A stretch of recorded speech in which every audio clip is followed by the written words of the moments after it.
Halo,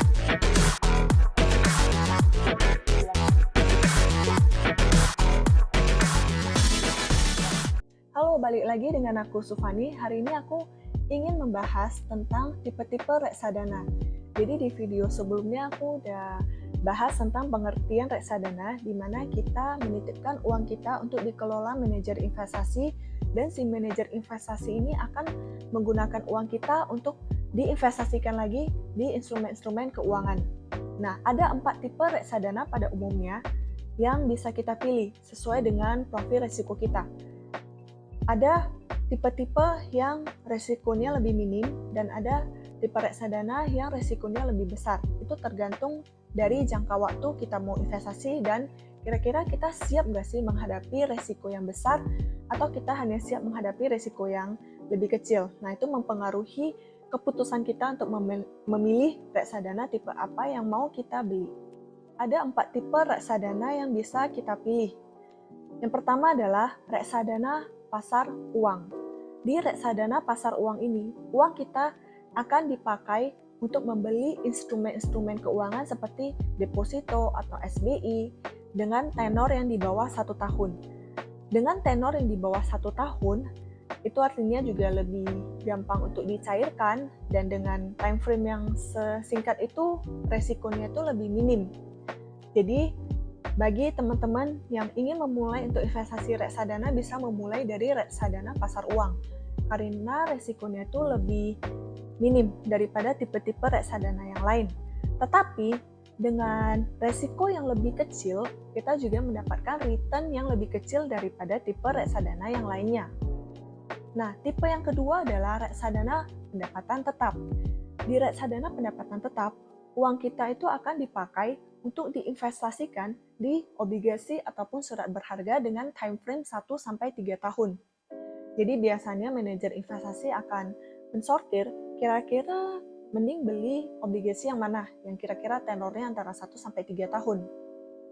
Jadi dengan resiko yang sedikit lebih tinggi daripada reksadana pasar uang yang tadi, maka time frame-nya itu juga lebih panjang, 1-3 tahun, kita juga akan mendapatkan return yang sedikit lebih tinggi daripada reksadana pasar uang.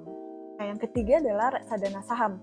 Kalau kita membeli reksadana saham, maka uang kita itu akan dipakai oleh manajer investasi untuk dibelikan saham-saham. Nah, kira-kira saham apa aja yang mereka beli, kita bisa baca di prospektus. Biasanya di prospektus itu ada ditulis kira-kira 5 big saham di mana mereka pakai uang kita untuk dibelikan saham-saham apa aja. Itu top 5-nya itu biasanya ada ditulis di sana. Nah, bagi teman-teman yang mungkin lebih prefer untuk membeli saham sendiri, yang ilmunya sudah cukup untuk membeli saham sendiri, mungkin akan merasa bahwa untuk apa sih kita beli reksadana saham? Nah, kenapa adanya reksadana saham ini? Biasanya itu untuk membantu teman-teman yang belum berani terjun untuk membeli saham secara langsung. Jadi ilmunya belum cukup untuk menganalisa saham sendiri, daripada salah membeli saham, mending menitipkan uangnya di manajer investasi untuk dibelikan saham. Yang terakhir adalah reksadana campuran. Nah, di reksadana campuran ini akan ada diversifikasi, di mana uang kita itu akan dibagi-bagi sesuai porsinya. Sebagian dipakai untuk diinvestasikan ke saham, sebagian dipakai untuk diinvestasikan ke obligasi. Jadi di reksadana campuran ini, uang kita itu lebih bervariasi, tapi mostly itu memang ditaruh di saham.